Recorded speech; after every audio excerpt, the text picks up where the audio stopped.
Good morning बच्चों, स्वागत है आप सभी का। आज जो हम टॉपिक शुरू करने जा रहे हैं वो है chemical reaction and equation. Chemical reaction और इक्वेशन के बारे में सारा आज हम पढ़ेंगे। तो सबसे पहले स्टार्ट करते हैं अपना topic chemical reaction. Chemical reaction chemical reaction क्या होता है? Basically it is a process in which new substance form with new properties. एक प्रोसेस है जिसके दौरान नया सब्सटेंस बनता है और उसकी प्रॉपर्टी भी क्या होती है? न्यू फॉर्म होती है। जैसे लिखेंगे it is a process in which new substance is formed with new properties.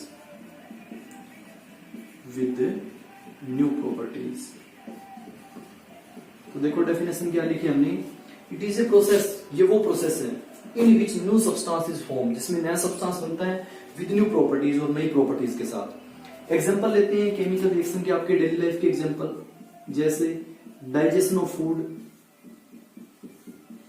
Chemical reaction का एग्जांपल आपका भोजन का पचना हमारी बॉडी के अंदर, ठीक है।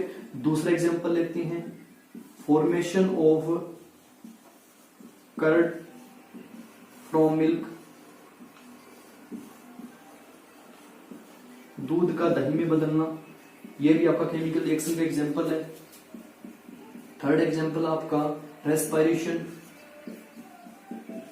ये भी आपका केमिकल रिएक्शन का एग्जांपल है। रेस्पिरेशन मतलब हम सांस लेते हैं, वो भी आपका क्या है? केमिकल रिएक्शन का एग्जांपल है। तो केमिकल रिएक्शन वास्तव में ये सारे के सारे प्रोसेस हमें बताते हैं कि हमारी डेली लाइफ के अंदर ये केमिकल रिएक्शन होती है, क्लियर। लेकिन एक चीज आप ध्यान रखना केमिकल रिएक्शन के अंदर कि इसको कभी भी हम रिवर्स नहीं कर सकते। केमिकल रिएक्शन को रिवर्स कैसे? कि जैसे कोई भी फिजिकल मेथड हमने यूज कर लिया, फिल्ट्रेशन कर लिया, सेंट्रीफ्यूगेशन कर लिया, अगर हम इनिशियली अपना जो सब्सटेंस है उसको अगर हम वापस पाना चाहते हैं तो वो पॉसिबल नहीं है अगर एक बार केमिकल रिएक्शन हो चुकी है तो लिखेंगे इसका मेन पॉइंट क्या है, it can not be reverse by any physical method. Physical method मतलब इसको फिजिकल मेथड से हम कभी भी रिवर्स नहीं कर सकते। एक इंपॉर्टेंट चीज और है केमिकल रिएक्शन की, आपको बताता हूं कि इस प्रोसेस के दौरान ओनली रीअरेंजमेंट होती है एटम की। ये नहीं है कि एक एलिमेंट, एक टाइप के एलिमेंट है वो दूसरे के अंदर कन्वर्ट हो जाएंगे, या एक एलिमेंट के एटम वो दूसरे में कन्वर्ट हो जाएंगे, ऐसा कुछ नहीं होता। Only rearrangement of atom takes place. लिखेंगे only rearrangement of atoms takes place. Rearrangement of atoms takes place कि केमिकल रिएक्शन के दौरान ओनली एटम्स की क्या होती है? रीअरेंजमेंट, मतलब यहां से वहां चले जाएंगे या वहां से इधर आ जाएंगे, ओनली ये होता है। इसमें ये नहीं है कि कोई भी एलिमेंट है उसके एटम वो दूसरे एलिमेंट के एटम्स में कन्वर्ट हो जाएंगे, ऐसा कुछ नहीं होता। तो ये आपकी डेफिनेशन यहां से केमिकल रिएक्शन। अब मैं आपको एग्जाम्पल बताता हूँ, फेमस एग्जाम्पल है बहुत, कि जब आप मैग्नीशियम रिबन को बर्न करते हो, मैग्नीशियम आपकी क्या है? मेटल है। मैग्नीशियम रिबन मतलब आपको लेबोरेटरी की फॉर्म में मैग्नीशियम और रिबन की फॉर्म में मिलता है, इजीली अवेलेबल है। इसके आप जब एयर के प्रेजेंस में इसको क्या करते हो? आप हीट करते हो, ठीक है। तो जैसे ही आप थोड़ी देर के बाद क्या देखोगे? डेजलिंग फ्लेम के प्रेजेंस में डेजलिंग फ्लेम होगी जब आप इसको बर्न करोगे, और क्या बन जाएगा आपका? मैग्नीशियम ऑक्साइड बन जाएगा, मैग्नीशियम ऑक्साइड। अब ये जो मैग्नीशियम ऑक्साइड आपका बना है ये पाउडर फॉर्म में कन्वर्ट हो चुका है। तो आपने यहां से क्या देखा कि जो मैग्नीशियम रिबन आपने लिया था उसने एयर के प्रेजेंस में हीट करने पे किस में कन्वर्ट हो गया? वो मैग्नीशियम ऑक्साइड में कन्वर्ट हो गया। तो ये भी आपकी क्या है? केमिकल रिएक्शन है। देखो इसमें जो आपने रिएक्शन से पहले सब्सटेंस थे और रिएक्शन के बाद जो सब्सटेंस है इनमें बहुत ज्यादा डिफरेंस है, प्रॉपर्टीज डिफरेंट मिलेगी, ठीक है, स्टेट डिफरेंट मिलेगी। तो ये आपके केमिकल रिएक्शन का एग्जाम्पल है। इंपॉर्टेंट थिंग क्या है इसके अंदर कि ये जो है इनको हम बोलते हैं क्या? रिएक्टेंट्स, और ये आपका कहलाता है प्रोडक्ट। दो नई चीज है केमिकल रिएक्शन के अंदर, ये इनको डिस्कस करेंगे। रिएक्टेंट क्या होता है और प्रोडक्ट क्या होता है। तो रिएक्टेंट आपका वो सब्सटेंस होता है जो केमिकल रिएक्शन के अंदर पार्टिसिपेट करता है, और प्रोडक्ट क्या होता है? रिएक्टेंट की रिएक्शन से जो नया सब्सटेंस बनता है उसको हम क्या बोलते हैं, प्रोडक्ट बोलते हैं। क्लियर है? तो अब डेफिनेशन पढ़ते हैं। रिएक्टेंट क्या होता है, लिखेंगे दी substances which take part in chemical reaction। वो सब्सटेंसेस जो केमिकल रिएक्शन के अंदर पार्टिसिपेट करते हैं उनको हम क्या बोलते हैं, रिएक्टेंट। प्रोडक्ट क्या, new substance form, new substance form. और जो नया सब्सटेंस बनता है रिएक्टेंट की रिएक्शन से उसको हम क्या बोलते हैं, प्रोडक्ट बोलते हैं। अब ये जो एरो है ये आपको क्या बताती है, ये बताती है डायरेक्शन ऑफ रिएक्शन कि रिएक्शन आपकी कहां से कहां जा रही है। मींस दैट रिएक्शन आपकी, ये जो रिएक्शन है ये लेफ्ट से राइट की तरफ प्रोसीड हो रही है। तो ये आपका एरो क्या बताता है, केमिकल रिएक्शन की डायरेक्शन बताता है। नेक्स्ट अब दिमाग में क्वेश्चन ये आता है कि हमें कैसे पता चलेगा भी कोई भी केमिकल रिएक्शन हो चुकी है। हम कैसे बताएंगे किसी भी प्रोसेस को देख के कि केमिकल रिएक्शन है या नहीं है। तो उसकी पहचान बताता हूं आपको। नेक्स्ट जो आपका टॉपिक है वो है, नेक्स्ट आपका टॉपिक रहेगा characteristics of chemical reaction. Chemical reaction की आपकी क्या क्या खासियत है, कैसे पता चलेगा हमें भी केमिकल रिएक्शन हुई है या नहीं हुई है।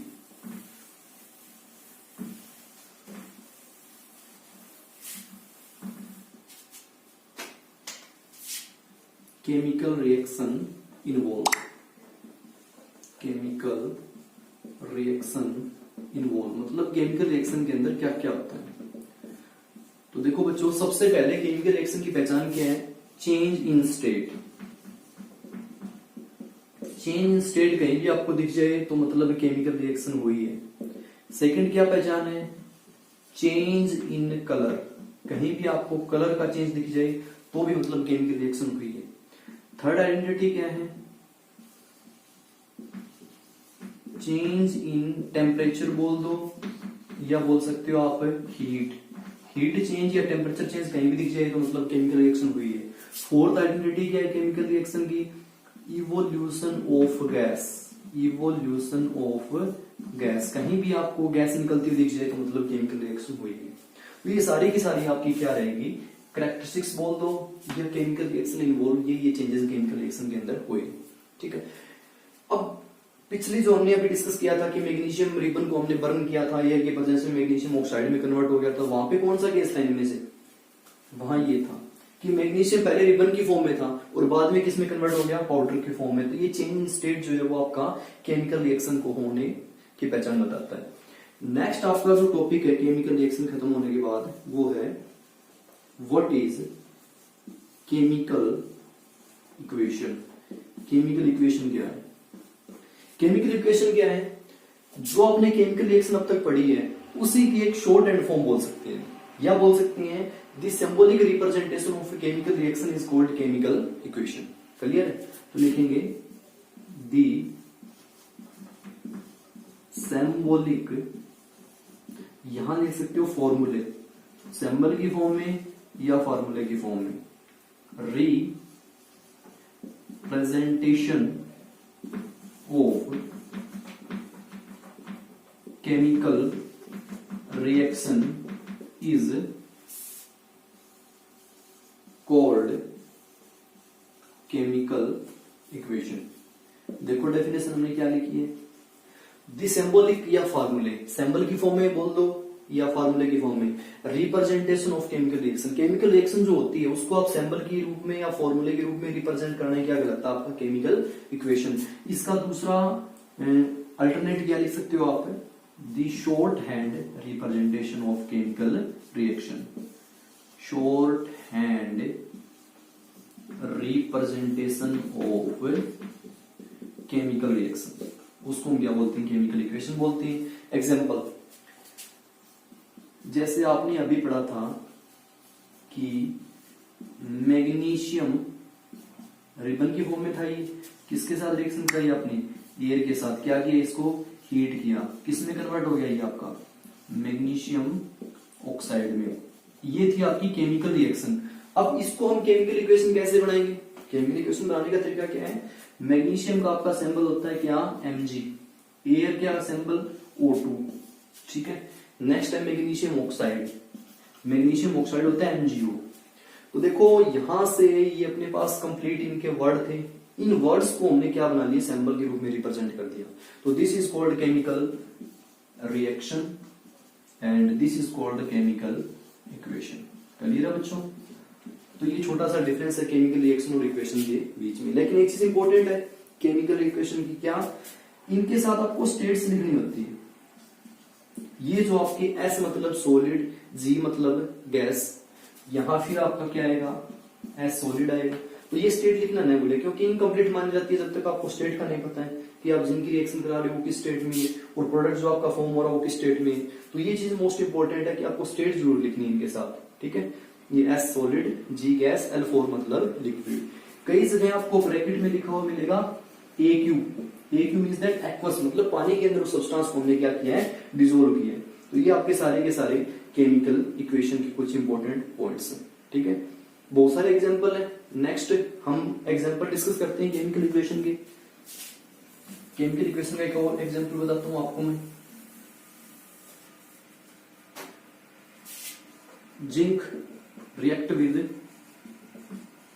Copper sulphate converted into zinc sulphate plus copper. अब ये आपको दिख गया होगा वर्ड्स के रूप में, वर्ड्स के रूप में होती है तो उसको क्या बोलते हैं, केमिकल रिएक्शन। इक्वेशन कैसे बनाएंगे, जिंक का आपका सिंबल होता है क्या, Zn, कॉपर का सिंबल आपका होता है Cu, सल्फेट होता है आपका SO4, तो क्या बन जाएगा CuSO4, zinc sulphate, Zn sulphate का SO4 प्लस में कॉपर। तो ये आपका केमिकल इक्वेशन। इस